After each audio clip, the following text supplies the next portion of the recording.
রেশনে কি আর চাল মিলবে না?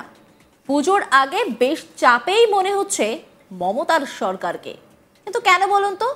জানা গিয়েছে ধান ভাঙার সরকারি বরাদ্দ বৃদ্ধি না হলে সরকারের সঙ্গে এগ্রিমেন্ট করবেন না মিল মালিকেরা। তাই পুজোর মরশুমে প্রভাব পড়তে পারে রেশনিং ব্যবস্থায়। এর জেরে কার্যত চিন্তা বেড়েছে আম আদমির। মূলত যেটা জানা যাচ্ছে তা হলো রাজ্য সরকারের সঙ্গে এবার সংঘাতের পথে হাঁটতে চলেছে বেঙ্গল রাইস মিল অ্যাসোসিয়েশন। ধান ভাঙার সরকারি বরাদ্দ বৃদ্ধি না হলে সরকারের সঙ্গে চুক্তি করবেন না মিল মালিকেরা।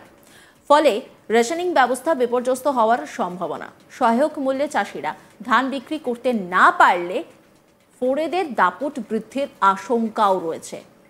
অর্থাৎ কালো বাজারে পরিমাণ বাড়তে পারে এবং সমস্যায় পড়তেই পারেন আম জনতা। মালদার একটি বেসরকারি হোটেলে মালদা ও 2 দিনাজপুরের রাইস মিল অ্যাসোসিয়েশনের সদস্যদের সঙ্গে বৈঠক করেন রাজ্য নেতৃত্ব। বৈঠক শেষে রাজ্য সরকারের সঙ্গে চুক্তি নবীকরণ করা হবে না বলে হুঁশিয়ারি দেন সংগঠনের নেতৃত্ব।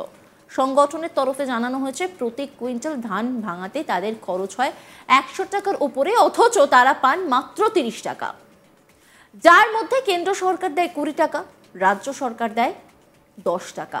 দীর্ঘদিন ধরে এই সংগঠন রাজ্য সরকারের কাছে দাবি জানিয়ে আসছেন 10 টাকার পরিবর্তে 50 টাকা বরাদ্দ করা হোক ধান ভাঙার জন্য, কিন্তু সরকার সেই দাবি মানেননি বলেই অভিযোগ। তাই এবার সরকারি বরাদ্দ বৃদ্ধি না হলে ধান কেনা ও ভাঙানোর সঙ্গে যুক্ত হবে না মিল মালিকেরা।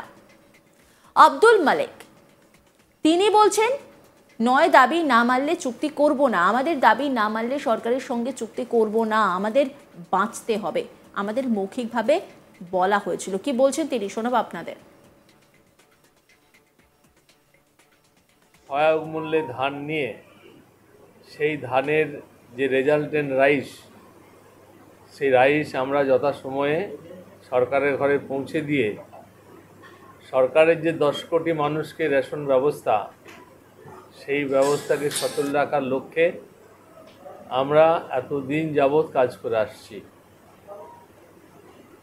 কোনো করোনা, কোভিড, ঝড় ঝঞ্ঝাট সব কিছুকে উপেক্ষা করে আমরা কিন্তু এই কাজটা করে আসছি।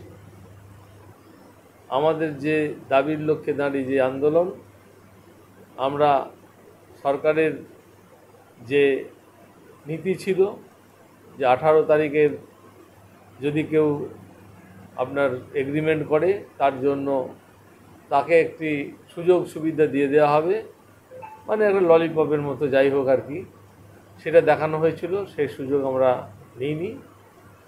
আগামী আবার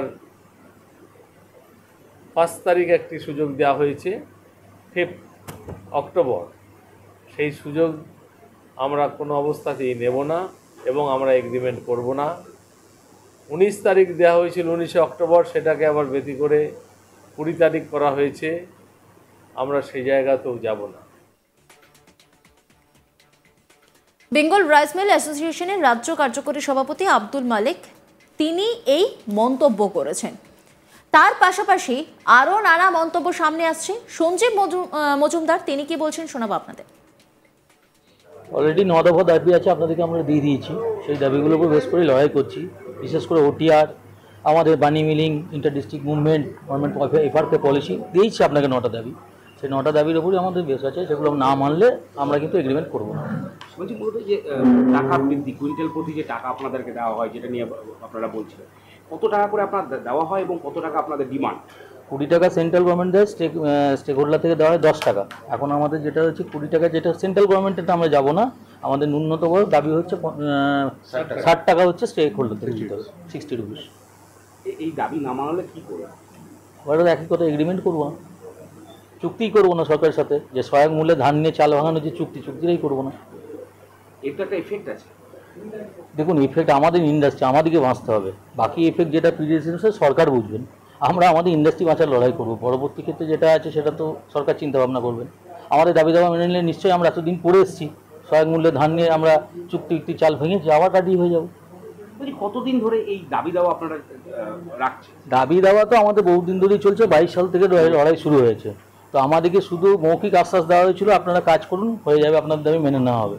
তা আজকে আর আমাদের মৌখিক আশ্বাস হয় না, আমাদের বলেছে আগে দাবি পূরণ করুন, তারপর আমরা কাজে নামবো। সরকার সহানুভূতিশীল নয় কেন আপনাদের? এক কৃষক সন্তোষ চৌধুরী, তিনি কি বলছেন শোনাবো আপনাদের।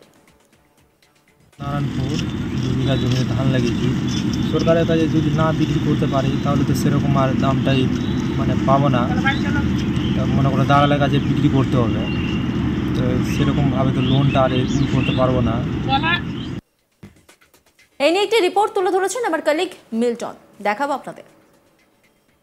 সরকারি ধান থেকে চাল বের করার জন্য যে মিলিং খরচ, সেই মিলিং খরচের সরকারি টাকা বৃদ্ধির প্রতিবাদে মালদা বেঙ্গল অ্যাসোসিয়েশন রাইস মিলের যারা সংগঠক রয়েছে তাদের সাফ বক্তব্য যে এই টাকা বৃদ্ধি না করা হলে তারা আর এগ্রিমেন্টে যাবে না রাজ্য সরকারের সঙ্গে। কারণ এই সরকারি ধান থেকে চাল যে বের করা হয় সেক্ষেত্রে খরচ পড়ে প্রায় 130 টাকা, আর কেন্দ্র সরকার সেখানে দেয় 20 টাকা এবং রাজ্য সরকার দেয় 10 টাকা, অর্থাৎ 30 টাকা দেওয়া হয়। 2016 সাল থেকেই এই টাকা বৃদ্ধির জন্য তারা আন্দোলন করে আসছে। এরপরে এদিন অর্থাৎ 2024 সালে দাঁড়িয়ে তারা সব জানিয়ে দিয়েছেন যে এবার তারা আর সরকারের এগ্রিমেন্টে যাবেন না, কেননা তাদেরকে যে শ্রমিক খরচ এবং তার পাশাপাশি যে ধান থেকে চাল বের করার খরচ, তাতে মোট খরচ হয় 130 টাকা, আর সরকারের পক্ষ থেকে দেওয়া হয় 30 টাকা।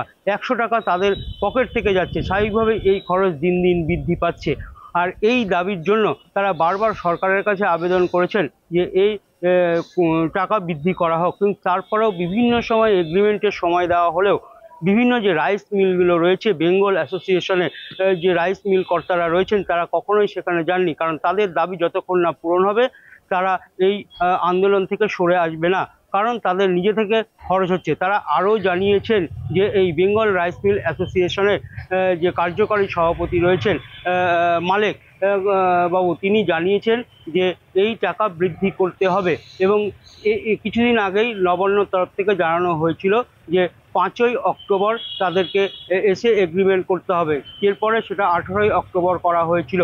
স্বাভাবিকভাবে তারা জানিয়েছেন যে তাদের এগ্রিমেন্ট অর্থাৎ চুক্তি যদি সঠিকভাবে না করা হয় তাহলে তারা আর এই এগ্রিমেন্টে এগিয়ে আসবেন না এবং তারা চালও ভাঙাবেন না, কেননা তাদের এক্ষেত্রে প্রচুর খরচ হয়েছে। তারা যদি সেখান থেকে শ্রমিকদের যে টেন্ডার করা হয় সেই টেন্ডার করলে কত খরচ হচ্ছে সেটা জানতে পারবে, কারণ একজন শ্রমিককে চাল ধান আনা থেকে শুরু করে চাল।